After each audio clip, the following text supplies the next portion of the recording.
Hello, welcome. Happy Wednesday. I am so happy to have such a wonderful group of people here. I have Rebecca and Kathy and Sean.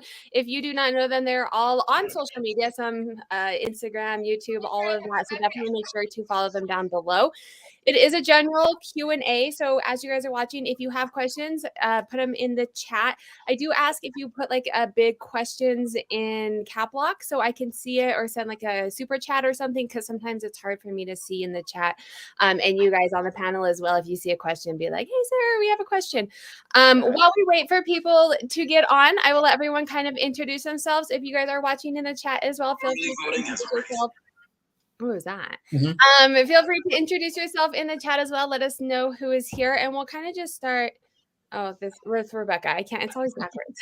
Hey there. How are you? I am Rebecca, the reseller. I'm coming to you from Orlando, Florida, and I've been a reseller for a little over 6 years now. Poshmark's my primary platform, but I feel like I've done all of them at one point or another, and have, love-hate relationships with some of them. And I'm on YouTube and Instagram to kind of share all the tips and tricks I have to increase your Poshmark sales. Are you only on Poshmark, or that's like the meat of your business? It's the meat. It's the meat. And then I kind of go on and off with Mercari, go on and off with eBay, ThreadUp, on and on. So I'm kind of like, I always say I dabble in the other ones, but Poshmark's always been like my main thing. Okay. All right. So they're like your side, like Poshmark is like your main one, and then you have like a couple side pieces. Everyone's right. Exactly. Yeah. All right, Kathy, if you want to let us know, and then where you're on to, because I think people have questions depending on what platforms you're on. I'm Kathy. I go by Ginger Marvin on all social media. I resell full time on Poshmark, eBay, Mercari, Citizen. I was doing Facebook, but I put that on vacation mode just because I don't love it. I don't love listing there and all the comments and questions that come with it, but maybe go back there eventually. We might have to talk about that. Yeah. So far, I have not heard anyone on Whatnot yet, right? No live sales. I have an account, but I'm not selling there. Not yet. Yeah. Okay. All right. Go ahead, Sean. Let us know. Sure. So I'm Sean, aka Mr. Thrifter, hailing from Atlanta, Georgia. I'm a full-time entrepreneur. I actually help small businesses and e-commerce stores with their business funding. So helping them secure money for their inventory, for VAs, for whatever help that they need, so that they can get streams of different income coming into their business and be able to, fund all of the entrepreneurial ventures that they've got. So yeah, that's primarily my focus. I do sell on eBay and Poshmark. Those are my two main platforms, eBay being the big brother to both of those platforms. And I've been selling since October 2016. And you spoke at PoshFest this year and last year too, that we were both, I don't remember. Yes, so 2020, 2021, and this year as well. Nice. Oh, you're like going strong. Both virtual. So this was my first live PoshFest. I've never done it live before. Both of them were virtual for me in the past. So how was it compared?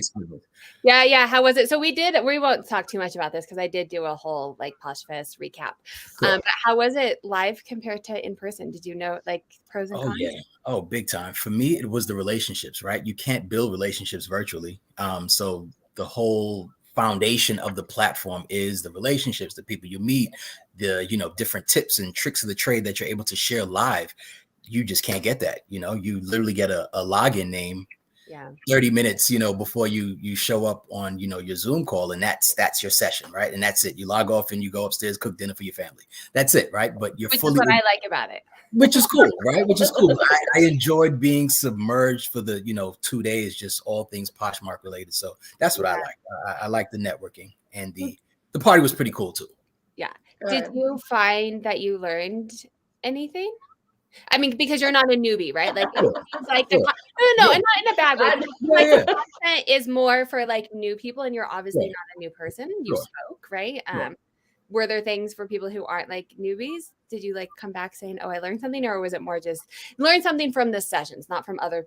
Okay. From the sessions, not so much.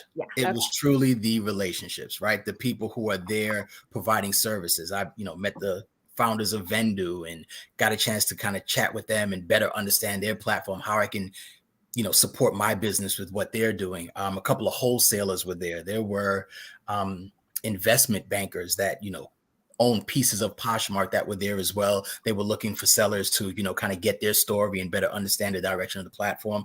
So those things you just can't get virtually. And that was the important part for me, right? More so than what I learned in the sessions, because truly the sessions, they weren't too meaty. Yeah, that's kind of my takeaway and why I didn't spend the money to go to Houston. If it was somewhere like Vegas or New York, like somewhere that I was like, ooh, that would be fun to go to as well. Right. We do have a Poshmark question in the chat, and everyone does sell on Poshmark, so I'll let you guys go around. I'm new to Poshmark, and what is your best tip for Poshmark? I can't figure this platform out. I sell on Mercari and eBay. So have at it. Whoever wants to answer first. I can go. So for me, the biggest thing in letting people know, especially when they're new, is that keywords plus sharing equals your sales. So if you're good on Mercari and eBay, you're going to know a lot about the keywords. You're going to know the things that you need to do to get your listing found in search. And that's great. And that's super important with Poshmark. But the thing that's different from those other platforms with Poshmark is that it's also a need for sharing. So you need to share your closet. At the minimum, I would say 3 to 5 times a day, but really my new thing lately is up to the amount that they allow you. So you can do that yourself. You can hire help, or you can hire an automation service. But the thing is, you want to get your items out there as many times as they will allow you. So if you have 100 items in your closet and you can share your items, 9,000 times a day, you can do your closet that many times, whatever that is. I don't do math. But for me, I have 1,000 items. So I can share 9 times a day. So real quick, it is 9,000. Is that what you're saying? So the automation service that I use says that it's 9,000 because I think that they want to be under what I thought was Poshmark's limit, which is 10,000. So I don't know for sure, but I go up to 9. And I don't think they've ever said it. Do you guys know? I don't think Poshmark has ever said it. I thought I heard, I don't know. I thought I heard 10 float around, but I don't know if that was like what that was based in. Yeah. I've never heard it confirmed. I just go based on the, Insta sharing app and their threshold. That's been my benchmark. Yeah. Right. And so I think for people that are coming from like an eBay Mercari world, you probably are good at keywords, but you're forgetting that important part of the sharing. So the keywords are going to get you found in search, but the sharing is going to get you put to the top of the search if someone has their search at the default, which if it's still whatever, as just shared. So, if you don't put silk in your listing and someone searches for a silk blouse, you're not going to come up.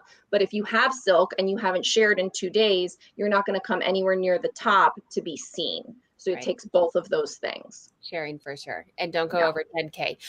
From what we've heard. I've also heard 10K. And we have someone in the but I don't think it's ever been confirmed nor denied. Yeah, you're right. I think it's all like that air of mystery. Yes, it's just cloud of mystery. All right, Kathy, do you have any suggestions for Poshmark? Just regular listing and sharing was what I was gonna say. I think Poshmark's way easier than eBay and Mercari. So if you got those down, for sure. Just do the same thing, but add in sharing, which I know you don't really have to do on those 2 things. So I just throw in consistency of listing new items, right? Because that's where you kind of trick or enhance the algorithms in your favor so that your items are, I've always noticed whenever I am sharing items from my closet, I get a sale within an hour, right, of doing so. Could be some hocus pocus magic. I couldn't tell you. I don't work behind the scenes. Have you seen the new one? They have the new one. I heard, but no, I've never seen hocus pocus at all. I just know it's, I've got daughters. We might want to go check that out. So we'll see. We went to Disney Springs yesterday, and oh my God, everyone was wearing something and like had wigs and like they were all decked out in their witchy best stuff. And I was just like, it's so cool. I didn't know it was that big of a thing. Like, serious. I'm just going to add to this as well, the sharing for sure. Poshmark is different because it's a social app, right? In theory. They've kind of gone back and forth and all over the place. But in theory, that is their premise. They're different than all the other platforms because they are a social platform. So the sharing, the interacting as much as you can. Like Rebecca said, there's VAs that you can pay to do this. You can do it yourself, but it's extremely time consuming. I don't recommend it from a your time is worth money perspective. There's bots that you can pay for. The one that I use is linked down below with like 30% off. One other thing that I do kind of off of what Sean said is the listing every day, which I do normally because of eBay, but relisting. relisting, right? Because things go in as just in is one of the filters. And so relisting in the bot that I use, you can go and I do like 40 a day and I just go in and relist them. All of the, and I think this is for all of the places, but any of the metrics kind of that they have that they tell you, they think those are important. So like if you go in Poshmark and it has like you have shared this many closets, you have this many, like all of those things are things that they find value, whether you do or not. Right. Like that is kind of what they're looking for. We have someone asking, and this is a question and answer, so feel free if you guys are just hopping on. This is a complete open panel. We have Kathy, I think, sells on the most places, but we have a pretty wide range of people on here on different platforms, mainly Poshmark and eBay, and then Kathy's on a couple other places. I found a kid's Burberry trench coat today. What is the best place to get it authenticated? I've never gotten anything authenticated. I've only gotten jewelry authenticated. So and it wasn't right. Was it that watch? The darn watch, Sarah. The darn. I was so excited for you. And it was like $4.99 or something, right? It was $5. Yeah. And it just wasn't it was a fakie. It was a very good fake. But that's my only experience with authenticating. So yeah, I'm not certain. I've sold Burberry before, but I just do an eye test, right? And if they've got sometimes the hologram is on the underside of the label. Those are little things that I've never seen that duplicated or faked out before. So I sell it as real. Yeah. Anyone? I know a place, but I'll let you guys talk. Yeah, I was just gonna say I hear people talk about checkout, but I've never authenticated anything. I don't really like to sell luxury stuff. Yeah, there's a service that I know if you do a Google search for authentication service, I'm sure there are several that would pop up, but I know that there's one that people talk about, but I don't remember the name. And you could also just Google, authenticating Burberry and see what's out there, because lots of people again, you don't want to just base everything off of random people on the internet, but it might give you a couple of things that you could quickly check for that might, give you a quick answer as far as like, oh, this is definitely fake or whatever. I don't really do a lot of like super high-end designer where I'm like needing to worry about it. So that's awesome that you found it, Bobby. It was good to see you. Bobby loves to thrift. It's been a while. I have gotten things authenticated and now I can't remember the name of the site. So if I remember, it's like realauthenticate.com or something. If I remember it, I'll put it in the chat. If not, send me a DM and I will research after this and put it on yes, there we go. Super Geek said it. Real authentication. I have done them. What's nice is they have, you can send photos and it's like a 48-hour turnaround, or you could pay like $5 or $10 extra if you want it. Like I did it. I paid more once because there was like a 1-day return. And so I was like, this is fake. I want to be able to return it. Right. So I paid extra to get it and they did it in like 10 hours or something. And you can send them pictures. I've only done it for a couple of things. You definitely want you can research on the internet, like you guys said, and made sure. A lot of what I look at is like quality. Like I had a Dooney and Burke yesterday. I was taking photos and I bought someone else's closet. So I was like, oh, it's probably real. Like they bought it. I'm like taking photos to do it. And then it looks good on the outside and I go inside to take a picture and the lining is like plastic and coming off. And I was like, well, that's not real. Like, and you probably know a lot because you do a lot of purses and stuff. And that would be one thing I would say, but it's a kid's item, is that if I've had a couple of purses where I wasn't sure and I didn't really want to put a lot of time and effort into trying to figure out, but we have 2 Style Encores here in my area, which is like a partner sister store to Plato's Closet, which most people know. So Style Encore is more of like a women's, and then Plato's Closet's like, the young ones. And so I will take something to them, not that they're experts and you don't get enough authentication certificate or anything, but they're pretty good at spotting a lot of it, just having worked there and seeing so many items, and I trust them. So I've had them kind of give me a couple tips here and there. So if you happen to have that, if it was a women's item or an adult item, that would work. But for the kids, there's Once Upon a Child, which is part of that chain, but I don't know that they would know about the Burberry. Ooh, this is a good question, because I don't do my listings. I have a virtual assistant. So whenever I see words like this coming, I'm like, figure out what this is and put it in the listings.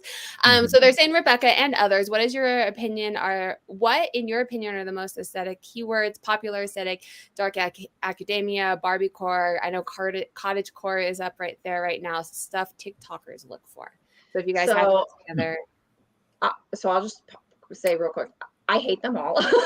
I hate all of it. I'm like beyond like frustrated with all of them. And so I don't bother. And so that might mean that I don't get those sales, but I don't know what to tell you. Like I'm one of those people that's in her crotchety old ways of reselling right now. Like it's been 6 years. I'm finished. I don't want to do so I don't get into it. I also don't think that I probably have a lot of what those things say. Like there's witch things and there's Barbie things. And so if something's hot pink, I've thought about putting the Barbie core in there because I've heard that and that kind of makes like super good sense, but I don't go crazy about it. I do have a virtual assistant that lists for me. She's located in the Philippines. Probably she doesn't know about all of this stuff. I don't feel like teaching her. And so I'm just kind of foregoing it. Now that might be sales on the table there. But I'm okay with it. I'm doing just fine without it. What I will say, Deanna online posts a lot of that. And so I don't know, I have to look what her exact thing is, but she posts all that kind of stuff. Like she's super good with it. And so I do get informed by her often. So let me just say it. It's Deanna.online. And she posts a lot of those kinds of posts. Right? On Instagram, Deanna.online, and she's awesome and keeps up with a lot of that. So if you're looking for a resource, she would be a good one aside from the folks that we have here and everything that they have to say. And I would agree with that as well. with following her, I use the words, but with not with the just. I'm not doing it. I sorry, I wanted to clarify, Rebecca. I put her name. If you guys are watching this or you're watching the recording, it's in the chat, or I put it up on the screen so people can see it right away. Kathy or Sean, do you guys know or use any of those words? Personally, I don't. So a lot of my clothing. So I'm more focused on the men's brand, men's luxury items. In Barbie core is something that would not get me ballet core. Ken core. All that's not really relevant in the men's reselling world. So I don't engage. Yeah. Which is why I know a lot of men's resellers are like, that's why I stick with men's, because it's the point, right? Like it's not all these like weird things to learn. Yeah, there's a lot. I was in that space at one point until I just found my niche and realized, hey, I do a little bit better personally selling men's, leather goods and luxury items. Yeah. I just do like a lot of Y2K currently, but that's about it. Maybe grandpa core, like if I have a sweater vest or something, but otherwise I forego all the extra keywords for that. I'm glad I'm not the only one. So yeah, I just looking here, like there's Regency core. I saw the one she did the other day was ballet core, which that, I get that makes sense. I don't know why you have to say core. Like why can't you just say what it is? Why do we have to add it? Because it was aesthetic. Now it's cool new things. Because we could be selling it for twice as much if we do. Yes. So I also thought it was a lot of Depop too. And that's why, since I don't sell on Depop, I've kind of been like, okay, I can just live in my Poshmark world, which maybe is like not the super young, not the super old. It's just kind of the in-between that just want to buy some like Aritzia stuff and like call it a day. I find that, like I was gonna say Depop, and I find it's more like for vintage-y type sellers. Okay. Because the reason that I'm looking into it more is I just bought someone's whole closet and about half of it was vintage, and I haven't done vintage in like 5 years. And so now I'm like, okay, I gotta find these, because like Kathy said, you can sell it higher if you're selling to that TikToker new generation crowd. They will pay for it, and they're not gonna look up the people that are looking. Like I sold some faded glory sandals yesterday for $45. So like just from saying Y2K. It's so ridiculous. And they're probably the ones I can see them. Like I had a pair of them. Yeah. Because I could afford the Doc Martens. Make your feet smell very bad. Oh my God. Yes. Crazy. Good morning. All right. So I definitely add Y2K to most of the stuff, even if it's not actual Y2K, if it like has that vibe to it. 90s is coming back. Breezy Von Breezy is another person. If you do like vintage and that kind of stuff, I've had her on the channel as well too. She's a great person to ask, and she has vintage courses too that'll go into a lot of those like keywords and everything. I don't see questions in the chat except for Duncan asking what he missed, but he can watch the video. If you guys have questions, this is a live panel. I have a couple questions because I like to see how people do things. So I'm going to ask them, but this is a live panel. So if you guys have questions as we're chatting, feel free to ask in the chat. Try and put like a question mark ahead of it, or like I'm watching it over here too, so I'll be able to see. Yeah, it's not. Sometimes it goes really fast when people start like chatting, and I'm like, so everyone's on eBay, yes. Here, Yes. kind of mostly. You've been on it before, Rebecca. Yes, So yes. you may not have much to We're in a breakup. We're in a breakup right now. Mhm. Well, so I'll ask a question that's relative to everybody. I mean, you can. Well, so stale inventory. What do you guys consider stale, and then how do you like handle it? So with I use Vendu. Okay. If it's stale, I will go into Vendu, utilize their services of being able to delist and then relist. So it just comes off. And I find that has been able to help one, just reinvigorate my closet, right? With seemingly new items, but truly it's been there for, Yeah. 7-8 months, but it just being delisted and relisted helps with the algorithms. Fortunately, I'm not crapped for space, right? So I don't necessarily look at it from oh man, these things haven't sold in a year. I got to get them out the door. I'm not really pressed for space in that sense, so I can hold on, and typically they will sell, right? And you sell like higher end, right? So like that takes a little bit longer to find someone. Yeah, like Xenia blazers for $700. I know I'm not going to get that, in a 2-month time frame. And if I do, great. But for the most part, it takes a little bit of time for me. So when would you consider like relisting and delisting it? Delisting and then relisting, wrong order. After 60 days. So after 60 days, really? Yeah. So anything after 60 days, I'm going to take it off. And I don't care how many users or, followers or, likes it has. I'm taking that thing off and put it back on. Because if a lot of people liked it, chances are I just need to take it off. If you haven't bought yet in 60 days, you had a really good opportunity to buy it. I put it back up. So that someone else can get it. And typically that works for me. Oh, 60 days. Okay. What about you, Kathy? What do you consider like stale, or do you just let it? I don't really get rid of. So like at the beginning of this year, we did our whole inventory, which we keep 1,000 to 1,200 items usually. I think I maybe pulled out 12 that were just probably 2 years plus old and just redonated, but generally I don't. I just keep it until it sells. We do an eBay markdown sale, so every month it goes down like 10% in price, and generally that will move stuff out the door at least at 50% off. So yeah. So you don't do any of the listing or relisting or any of that? I do relisting and stuff like that with List Perfectly, and then on Posh with Posh VA and stuff. But okay, what do you consider? Like, at what point do you relist it? I don't have like a set schedule, just whenever I think about it. I like it, Kathy. Also, what I did too for stale inventory, I tried a live. That's been my experience with live selling to Facebook groups that are in my area. So there's an Atlanta thrifting group, and it's a group of women that kind of get together in there. It's about 4,000 person group. So you have the ability to buy some time. Let's say $60 for an hour. You go set your camera up, and you're now just going live selling the items that you no longer need or don't necessarily want or aren't moving for me online. That's how I kind of get rid of them as well. I didn't exactly enjoy that experience just because I don't like the whole live sale, but that was a way to just get that old stuff moving and just. Did you sell a lot doing it live? I did. I maybe had about 90 items up for like kind of going through them in an hour. I sold about 30 of them.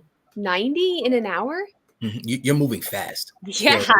You're not really doing much talking. It's just like, here you go. And it's very much car auction-y, it's speed, right? So I had my wife down here helping me, like passing me stuff because you just don't have that much time. I want to get through as much stuff as I possibly could. So some people, maybe 60, they take a minute per item to talk. I just wanted to breeze through it. You see it, you like it, buy it. If not, I'm on to the next one. Yeah.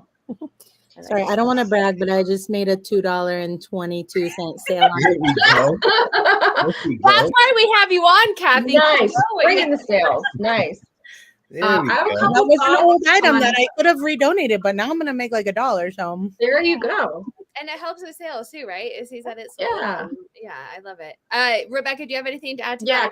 A couple things. So I do have a video if someone wants more like specific on it's specifically about got stale inventory kind of thing, just if I don't catch them all. But if you have something that's stale, definitely start with a relist delist. But I think before you do that, before you get rid of those likers and all of those people that, yeah, they should have bought by now and probably they won't buy, you want to pair that with a progressive offer to liker strategy. So I do have a video on that too, not just so we don't waste time here about what exactly I do, but I start low and then I get higher and higher on a monthly basis, so that when I do that relist, whether it's in a month, whether it's in 2 months, so 60 days like you, I don't feel bad or wonder about those likers anymore, because I've given them the 20%, I've given them the 30%, I've given them the whatever you're comfortable with. I go further than that, so that those offers have been made. And so if you're not buying at those offers, then I'm ready to relist, delist, and be finished with you as a liker.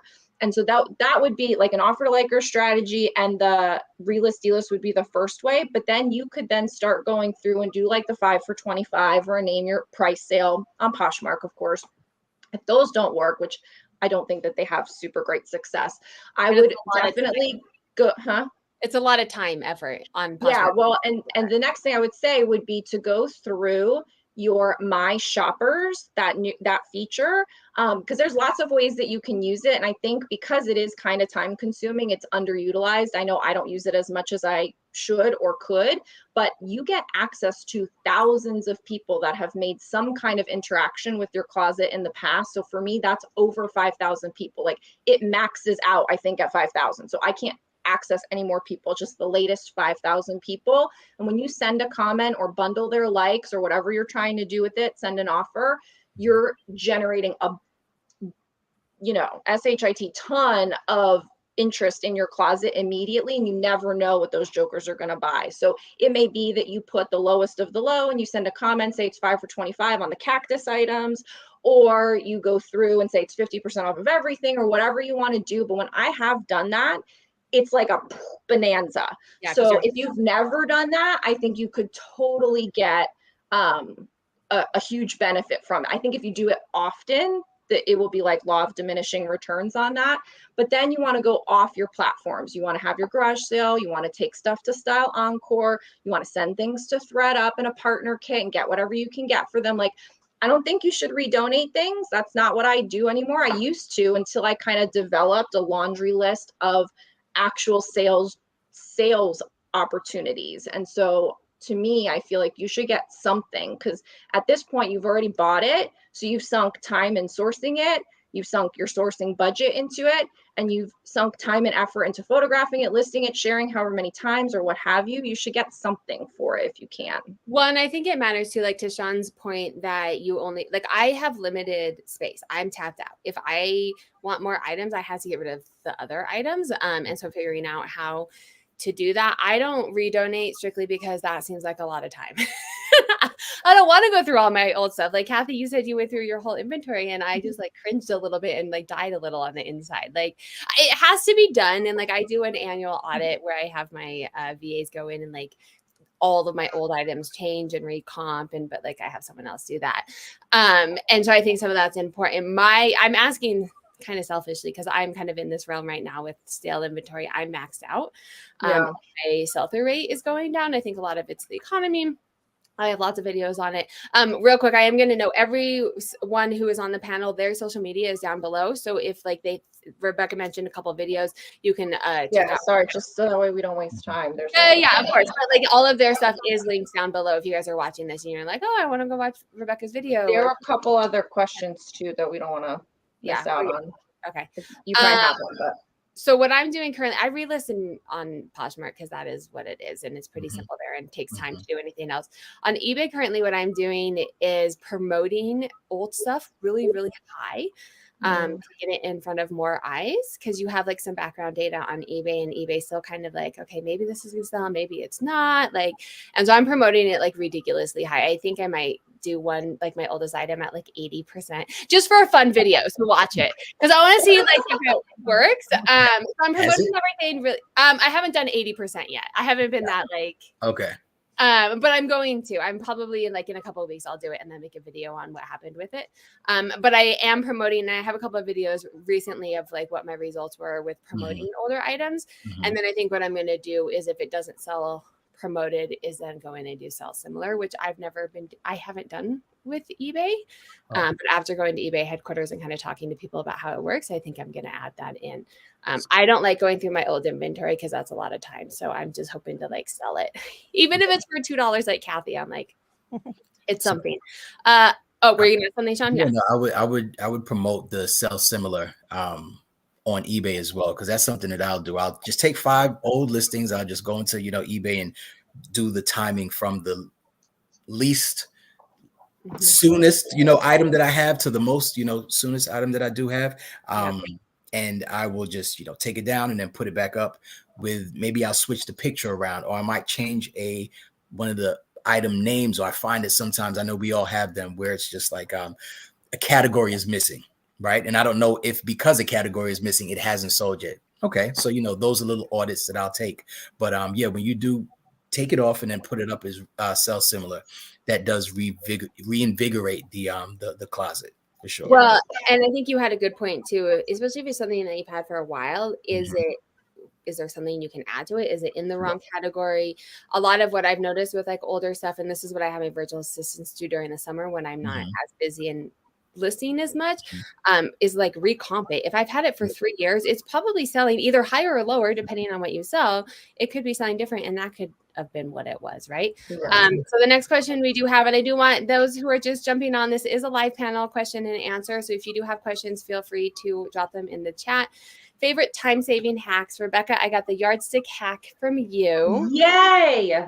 Yardstick. So if you want, my yardstick, my blue yardstick. Everybody's seen this in like a video. So I don't do a tape measure anymore, because it's like a lot.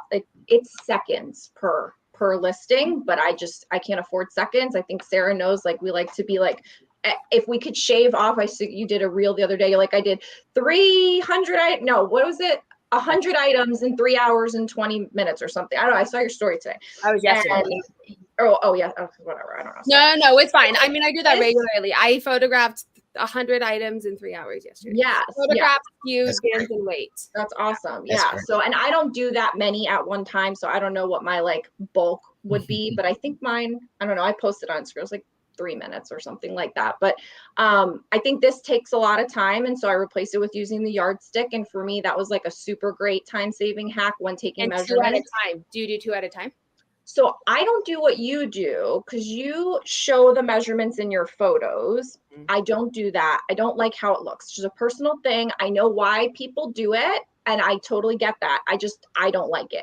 Also, I'm a hanger, not a flat layer. So for me, I found the other component to the time-saving hack is having a measurements form. And so I do the measurement when it's hanging. I do them in, bulk batches, and I write the measurements on here. And then I take a picture of this on the item, so that I can just have a copy and paste for my VA when listing in the description, say measurements and photos, and then they can refer to this. So you're not wasting characters or time typing out or even copying and pasting the measurements into your description. So this and the yardstick, I think, are 2 really good time-saving hacks that I kind of figured out over time. I'd have to think more. Maybe someone else can go if I have another one, but those are 2 that like really made a difference in my time and system. For me, one of the time-saving hacks, I time myself when I go into a Goodwill or any thrift store. So how long does it take me to get down an aisle, right? It takes me 7 minutes to get down an aisle. So that kind of helps me identify how long I need to stay in a store. How many stores I can hit in a day. If I've got, just an afternoon, I've got 4 hours. What's realistic in terms of how many stores I can hit? I got to know how long it takes me to touch every single item in a row and get through it on both sides. And this is why me and Sean get along so well, because like that is 100% what I do too. Yeah, I've got to time myself, so I know how long I'll take each store. Again, if new racks come in, that's like that just jacks you all up, because now you got to go run to the new rack and see what they've got. So there are some kryptonite built into Goodwill, but it's good kryptonite, right? And it helps you keep accountable as well, right? Because I find like we like the treasure, and so I'll go to a thrift store and I'm like, well, I haven't found anything good yet, and then I'm like, well, now I've spent 2 hours here and I haven't found anything. Like, where you just need to be like, it's been 30 minutes, I found nothing, move on. Gotta go. I got 8 more on my list. So you can truly map out your night before. You can, kind of get a game plan, so you're not just driving around aimlessly. and spending 2 hours in the store where you just got one thing. That's Yes. no That's why I bueno. don't go to thrift stores anymore. Yeah. At least mine anyway. Maybe if I lived in Colorado, I'd have better luck. But I haven't been to a thrift store. I've been buying people's not clothes. in Orlando.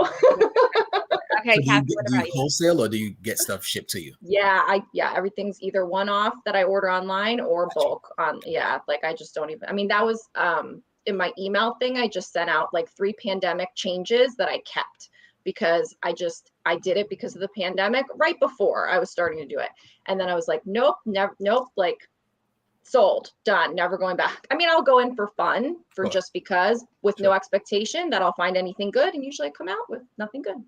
Which can be a time-saving trick as well, right? Like, and this is But knowing when to fold them.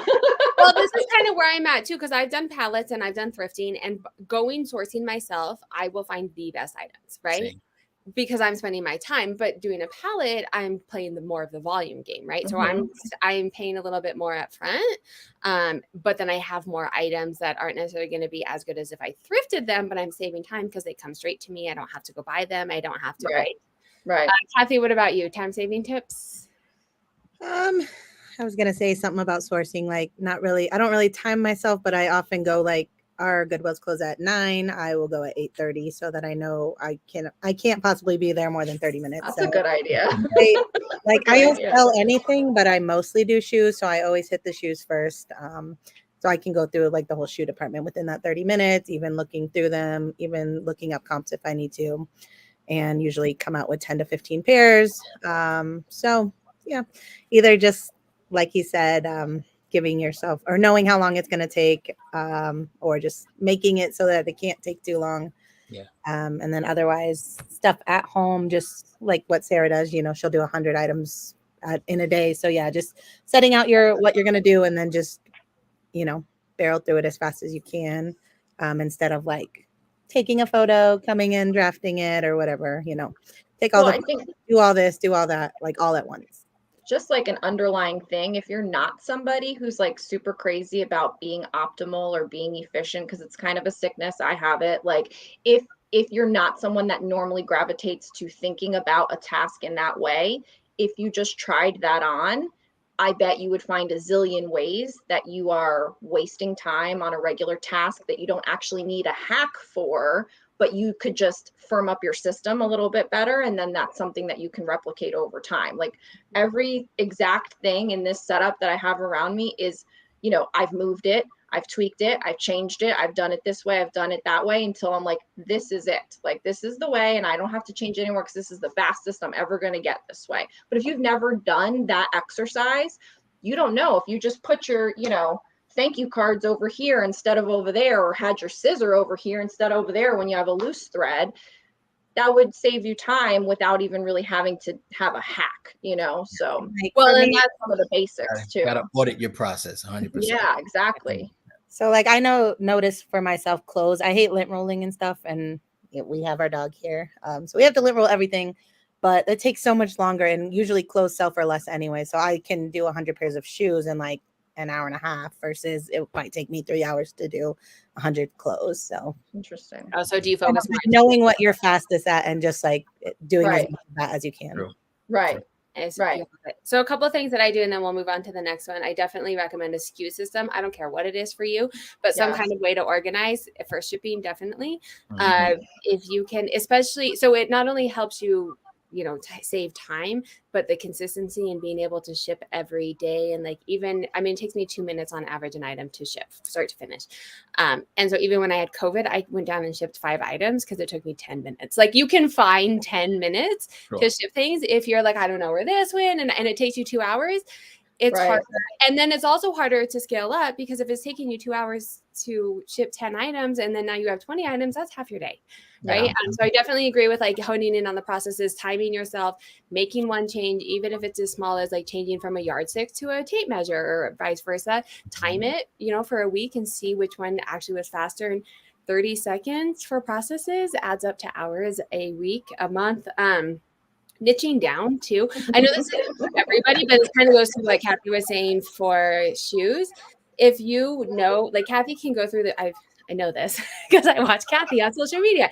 She can go through the shoes and in 30 minutes find the best shoes because she knows her shoes and she knows it takes her the fastest time to take or to photograph. She doesn't have to lint roll. She's probably not having to look up many comps because she does so many. I'm like speaking for you, Kathy. I hope that's okay. But it's similar for me too. I follow your social media and I know you know shoes. And so if you niche down, I know it doesn't work for everybody, but I do women's fashion. And so when I go to the thrift store, very rarely am I looking up comps. Now, if you're new, obviously you're going to have to. If you're going into a new, but most resellers who are down, you're not looking up comps. And then when you're listing, you know most of the keywords. You're not having to go look up. And you could probably, do you guys look up comps to list anymore? Like pricing, maybe like some, but most of them you're every once in a while, not as much. Once in a while, yeah. But I think that also goes back to your buying strategy too, again, because I'm buying in bulk and stuff. I'm sourcing things that I know specifically. Like I did 2 pallets of Zara. I ordered 1,000 items that came in 2 pallets and it was all Zara. So when I went through that, I knew that I wanted items that I could list for $50. And so I wasn't keeping every little crop, little whatever ribbed tank top that they had. Those are going to go to Style Encore or those are going to go somewhere else. I'm keeping dresses, I'm keeping outerwear, I'm keeping jeans, I'm keeping things that I know I can list for 50. And because you know Zara and you know fashion, you can go through that and do it quickly. Yeah. So we do have more questions. Yeah. And I have children to pick up and I'm supposed to be on an eBay thing in like 5 minutes. So I'm not going to stop this early, but I do want to get to all the questions. So my career driver wants to quit his job. How do I recommend him to start on eBay? And what products should I start with? So I'm going to leave this to like a 30-second answer. 1 minute answer each. I'll defer my time to someone else since I'm not on eBay right now. Start with your closet. Tell him that what are things that he can sell. Like start with the things in your house, right? So that's my 30-second promo. I like it. Or just something you like. Yeah. If you want to go source stuff, pick something that you know about and that you like. Yeah, I would agree. Or like a hobby. Or don't start with eBay. Start with somewhere else that's easier. Or if you have a hobby, like if you're a golfer, or you're a video gamer, or you like comic books, or like anything that you already know something about, it's going to be significantly easier. All right, on to the next thing. I see Poshmark is doing live sales now. Are you doing them? Do you think one live sale platform is better than another? So is anyone doing live sales? I know you've done them on Facebook. Sean, are you going to do the Poshmark ones? I'm going to attempt, but I cannot tell you how it's going to go yet. If I'm going to stick with it, it's not like a game plan right now, but I will give it a shot because just the way that they were promoting it at Posh Fest, I think there are some, add values to putting your stuff on live. Are you set up? Like, have you gone through the training and done? Well, the training counted if you were at Posh Fest, right? They didn't do the training at right then and there. You had to sign up for it. Yeah. Oh, okay. So you still have to go through the training. Like you're not set up to. Okay. Not set up just yet. Anybody else? I know a couple of you have Whatnot names, but none of you. So I signed up for a Whatnot account. I got the thing to onboard and I totally ditched the onboarding thing. Like I was scheduled and I just didn't show up. And it's because I just got myself into such an anxiety about it. And I freaked my freak about it. Like I couldn't do it. And I'm on YouTube. I'm on Instagram. I talk to people on the internet all the time. I sell clothes for a living. I don't know what my problem is, but those things freak me out. I don't want to do it. I'm not doing it. So no, no, I got into such a tizzy about it. Right, I was like, was too short. I'm not doing it. It's a lot to manage on the back end. It's a lot on the back end. It looks like my worst nightmare. Like I could get on here and tell you all the Poshmark things and this is what we should do and analyze your closet and give you all of that and be fine. But for some reason, actually let me show you this thing and let me think off the top of my head about no, I'm not going to do it. Kathy, do you think you'll do them? I'm not opposed to it. I don't mind the live part, aspect of it. I just don't, I don't feel good about selling to people that I know or that are coming because they know who I am. I don't know. I just rather put something on eBay and a stranger buys it and I ship it to them and I don't have to converse. I don't know. I'm not super positive. Some people are capitalizing on their reseller name, whatever. So I think that's really interesting. Yeah, and I'm kind of with you, Kathy. I think some of it, I don't want to age anyone, but I think we're probably all similar age-ish. And so I think some of that's showing through where we're not getting the hype of I've got on some of them and I'm I don't want to do this for an hour. This is just way too much. And then only sell something for $3 maybe. Right. Yes. On that, however, my channel is all about showing you data and stats. And so I have my first live next week on the 25th on Poshmark. Join me. And I will keep my data on average sale price and time and all of that and share it with you guys. There's like a weird glare in my face. I'm with you though on the back end of it. I'm not very excited about it. And it's coming up with new processes that I'm like trying to figure out as well. We were asking, what is a SKU system? Is that like Ginger Marvin Banker box system? Do you put SKUs on, or you just have like a bin number, right? Yeah, all I do is just put the letter. So I have have like a fancy, like you have. I have bin numbers, and then each item has a SKU with it. And then on Poshmark, eBay, wherever you sell, it will come up when you ship it. And so you just go to the bin and then you pull out the SKU. Right. And so then SKU is an item number, just to kind of like back in case she doesn't. So SKU is an item number that you would associate with every item. Go ahead, just so that way you get the like basic. Yeah. No, I mean, I think that's really it, unless people have other questions. But it's just each item has a unique, like when you go to a Target or a Walmart and they scan it, it comes up because that one, right, exactly. And we're smaller, so a lot of people don't start it. I highly recommend it. It saves so much time. Can I say one? I've tried every inventory system out there. Over the 6 years, I've wasted a lot of time changing from one to the next. I have settled on, and this could be considered another time-saving hack, the chronological numbered system I found is the fastest way, in my opinion, because you're not going back and trying to see what your open numbers are or putting things back in a specific spot. If I do 25 items today, you just do your 25 items, put them in a bin, shove it up on your shelf, that goes at the end. Then you do another set, that goes behind it. As you sell things, those bins will get less things in them. You can condense them down. So like the other day, I just did it. So my oldest stuff, that's number 100. Now that bin doesn't just have 25 items in it. It has 100 through 500 because I've sold all the ones in between and they get smushed down. But you only have to do that smush down, condense once a month, once every couple months. But on a daily, it's way faster to just shove all the stuff at the end with a higher number. So I do like a mix of those because I found what's fastest is definitely just doing chronological, but then the condensing down was taking me an hour or two because once you get like thousands of items, like condensing down would take me multiple hours every month. Really? And then you would have to go in and like retype things out, like what bin number is it in now? And like mine's. And so what I do is it's all chronological, but a bin that's half empty, I just pull it out and then I pulled B and I filled B halfway up with all the new SKUs in it. And so then I'm not condensing down every single month. Question, when you relist, it says Sarah, but you guys can all answer. When you relist by selling similar, do you change the SKU to a SKU system? Do you change the SKU to the current number or keep the old one? So the item number on eBay will change. So eBay thinks it's a new item, but the SKU, like my SKU doesn't change. It all stays the same. Right? Is that how you guys understood the question? Yep. Yes. And I wouldn't change it. Yeah. Does everyone use a label printer? What do they use? Yes. Dymo 4XL, and I use the generic SJ pack labels. I've had it for years and I have no problem. Dymo solid. Rock solid. Yeah. Well, everybody always says it breaks. I'm like, I don't know. Do you use a Dymo or a Dymo? Is it Dymo? Dymo. Yeah, it jams up sometimes, but I'm sure it's just user error. I use a Rollo. I didn't realize I was and my link is down below. There's a lot of people that use Rollo. Those are the only two I've ever heard of. I've never had issue, and I think they were doing a promotion or something at one point, so I was trying it. Okay, we have gotten through all the questions. We have about 10 more minutes if people do want to pop on and have other questions. I just wanted to make sure that we got through those before we ended. I have a question about consistency. So we were talking on my Friday chat about consistency. Do you see that like weird light on my? I don't know where it's coming from. Sorry, it's like driving me crazy. There's like a hole. It's like the glare off of something in my window. Consistency, and we were talking with Anna on my Friday chat about everyone's definition of consistent. Like you hear in the reseller community, to make sales, you have to be consistent.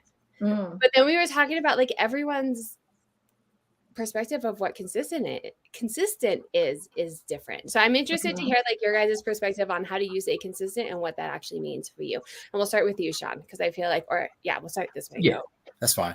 So I've got a list between 7 to 8 items a day.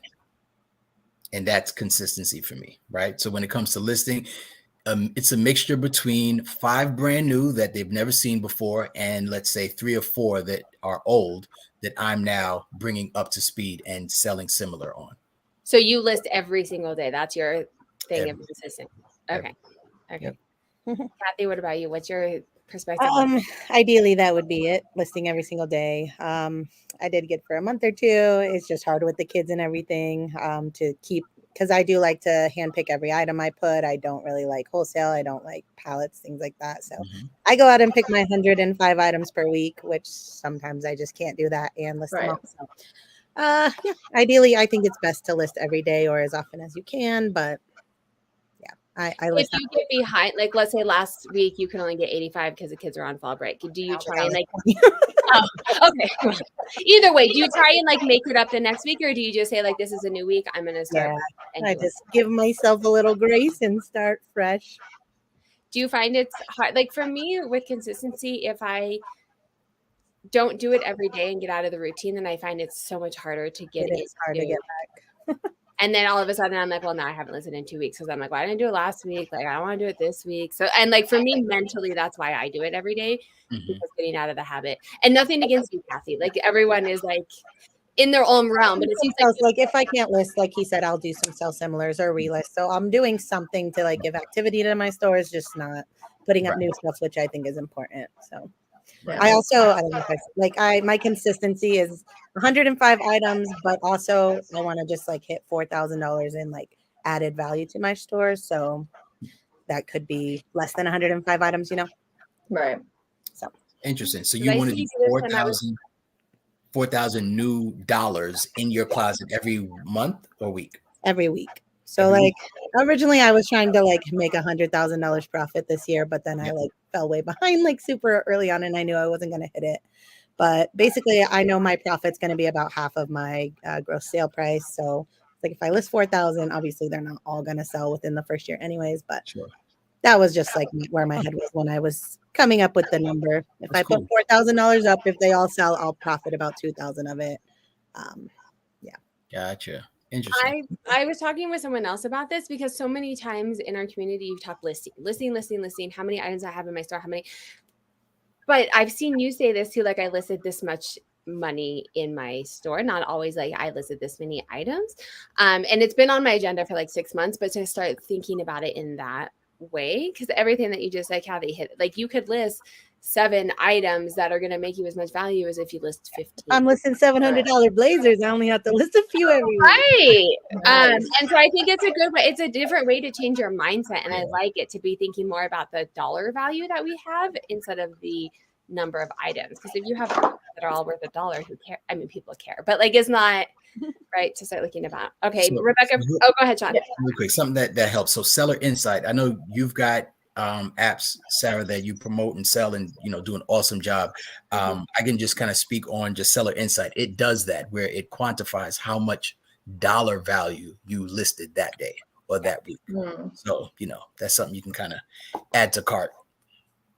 Seller Insight within Poshmark? Nope, Seller Insight's an app. Yes, right. So it looks at right. Yep. Kind of supports what you're doing, Kathy, right? It tells you how much you listed in terms of money that day. Yes. And I think that I'm surprised, Sarah, that you don't do that, because I heard it from Chris, and I knew that you I don't know if you're still with, deal with Chris often or whatever, but I got that idea from him a while ago, and I did that for a while. But when I switched to kind of saying I'm not going to list anything less than $50 unless it really kind of ended in my lap and I have to do it or whatever. For the most part, I'm always listing a $50 item. Then to me, it didn't matter, because I knew if I was doing 15 listings a day times $50, whatever that actually is, again, no math here, then it's basically the same thing. But for a person, like you said, that's listing $10 items or a $50 item, and it's all over the place, or they're counting how many listings they're doing and they all seem to be $10 or $15 items, then that's not going to be the same as Ginger trying to do 4K in a week or whatever. So I think it is worth it for people to look at that and determine a number that they want to be consistent with, and then perhaps a dollar value that they want to be consistent with, and whichever one you hit first. For me, typically listing consistently is daily. I'm like you, I want to do my morning routine. These are my non-negotiables. this is what I do. And I list 15 a day. Now it's 15. It used to be 5. It used to be 10. I've changed what consistency is for me, but whatever I've done it every day. Recently though, in this year, I've really taken a focus to designing my business more around my life as a busy mom. And so I know that you've done this, Sarah, like you batch work so that your summer can be more manageable for you home with your kids. We did it during the pandemic. And so sometimes consistency is just what you can get done to show up. And so if that means that I bulk listed everything and then it gets relisted consistently, then that's what I can do in this period of time. Like all of our birthdays are the end of the year, plus all the holidays and all of the things happen. So this is my go time. Like I'm already buying stocking stuffers. So for me, I'm already batch listing everything so that in November and December, all I'm doing is hitting relist. That's all I'm doing. I'm not going to do any new listings at that time. And that would be okay for me, you know? So you have to give yourself grace to design your business around your life, and whatever you can show up and do all the time, that's what you can do. Yes. And that's kind of what we were talking about on Friday too, like why it's different for everyone. And what I do is I list every single day. But in order to do that, because like you said, I'm a very busy mom. I took the entire summer off.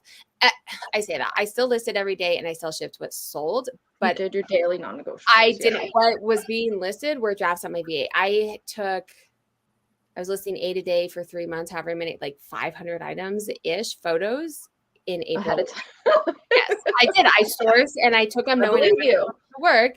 And I am like, I'm a month ahead on photos to send to my virtual assistant. So when I volunteered this week and then it's fall break and then Monday it was a field trip. And then like, I was still able to list every single day because I have a month worth of photos to send to my virtual assistant. Now, if they get sick, I'm screwed. So they can't get sick. They have to figure their life out. But for me, and that's part of like, it's the batch work, but then it's also like getting, like, I know next week I'm going to be really, really busy. So I do 84 listings a week. I took 100 yesterday because I knew I was going to have to make up some time for next week as well.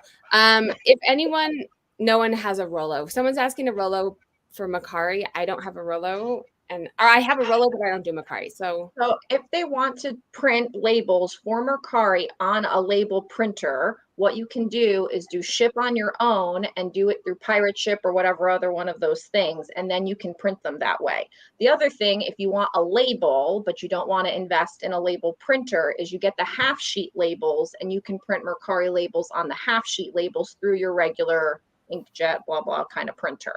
So those are 2 options that you can do.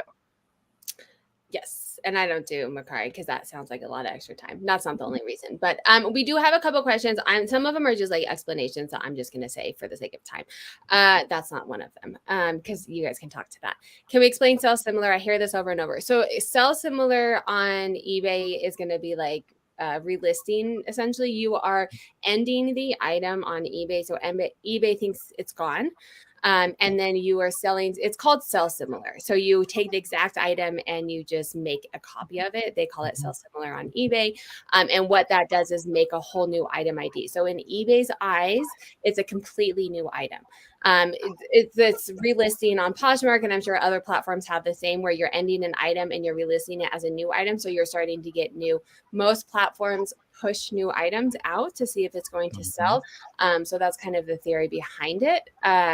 Oh, Duncan, so nice. Thank you, Duncan. How do you compare our sales data per month over a year period? I am going to say this just for the sake of time. I would show you my screen, but for the sake of time and children not being stranded at school, I did show this, and I will do another video too if people want to see it. Let me know in the comments. I did show how to do this in my live video with Anna on Friday. We were talking about it and I showed it. For the sake of time, I'm not going to bring up my screen, but you can go into your eBay analytics and change the time period where you can look year over year and compare your which is really good because sometimes you feel like you're slow and then you look at the data and you're like, oh, I was this slow last September. Right. Can you tell us what products you use to clean shoes, Kathy? I don't clean them a lot. I try to buy ones that don't need much cleaning, but if they do need cleaning, I generally put them in the washing machine and just spray them with like OxyClean. Put them on cold and then just air dry them. I use Goof Off to take like the numbers off the bottoms and stuff, and like sometimes wipe the rim around the soles. Other than that, I'll just use like cleaning wipes that you like Clorox wipes. Like I don't really clean them much. So If anyone has any other cleaning tips as well, feel free to hop in. I don't clean anything. If I can't throw it in the washer and be done with it, nope. It goes to thread. listed dirty, Nope. Do you list things dirty, Kathy? I know I do sometimes too. especially like hiking boots and stuff. I'm like, someone's gonna still pay $50 for this. I don't care. Yeah, is it worth my hour to clean this to make another $10? No. Depends, right? Yeah. You assess it, right? You assess whether it's worth it or not. But yeah, I've scaled back on how much I clean as well, because you realize it doesn't make a difference in your sales that much. Unless you get, and this is one reason I don't buy shoes at the bins that often, because a lot of those shoes Are need to be horrible. cleaned. Yeah. We do have one more question. If you guys can all hang on for 1 minute, those eBay sellers, what promoted listing rate should we use on eBay? I use 2.1. 2.1. So for those who don't know, I can guess why you do this. You have to do at least 2. Yes. Oh, that's So okay. you have to start at 2. So you can't do any lower than 2. Correct. Right? So at one point it was just 1, right? 1%. Then they recently made a change where it has to be the minimum of 2. So the hack, so to speak, is 2.1, so that you're above all those who just do the bare minimum of just 2. And I do 3 for the same reason. I didn't think about doing 2.1. Maybe I'll go. So I will say I recently was doing 2. About a year and a half ago, I looked at it and I decided it was better to give my savings to the buyer and do run a sale to entice the buyer instead of giving my money to eBay to promote it. Recently, though, and I think I'd be interested if you guys try it out with your store as well, or anyone in the chat. I did a scenario and promoted it at Trending. And compared it, and it increased my impressions by 800%, and my sales went up 73% in this little test. And I have a video for those who are watching, probably a week ago, maybe I have it, that you guys can watch how I did this and how I set up the test scenario, because you can set up a campaign, so you can look at just those items. You don't have to do the store if you don't want to. Just check it out. I know you guys probably know this, but I'm talking to everyone. And so it significantly went up. So I'm kind of messing with it a little bit. And I think what's happening is when promoted listings first came out, nobody wanted to do it. And then as more and more people are doing it at Trending, you have to pay to play. You have to, right, essentially, to do it. But my fees are still less than Poshmark. So I'm whatever. I'm still at 14% doing it this way. I think we do have one more question. And then if anybody does have questions, everyone's social media is here. So if you want to reach out to them, they're all very active on social media and will respond to you, myself as well. If you want to leave a comment down below, I will answer.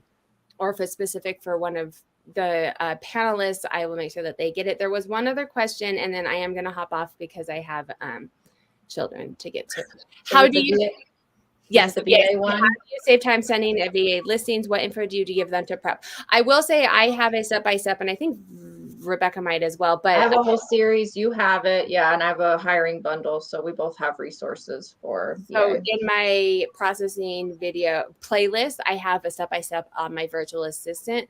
I don't use a photo sharing anything. I zip the file and email it to them. I found issues with Google Photos or any of that stuff that I was spending so much time on them.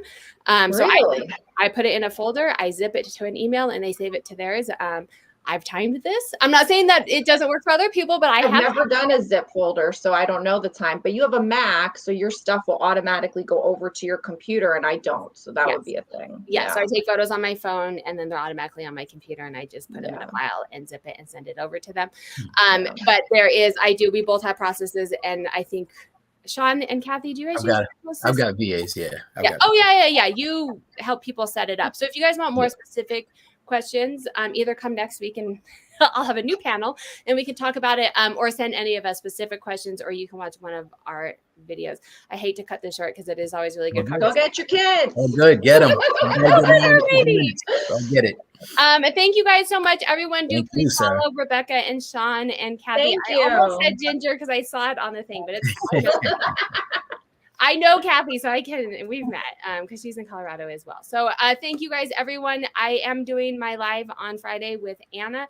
It's just kind of a general conversation, like a coworker thing, but I hope other people get stuff out of it. The conversations that we have been having about reselling have been like mind blowing, and just strategies that we're coming up with and things, because we don't get to talk with other people. Yeah. And then you can always have or ask questions on Friday as well. I have a video coming out tomorrow and on Saturday. I don't remember what they are, but they're probably good. And so everyone have a wonderful Wednesday, and we will see you back here next week for another live. Thank you. Bye. Thank See you you. later, Thank you guys. so much.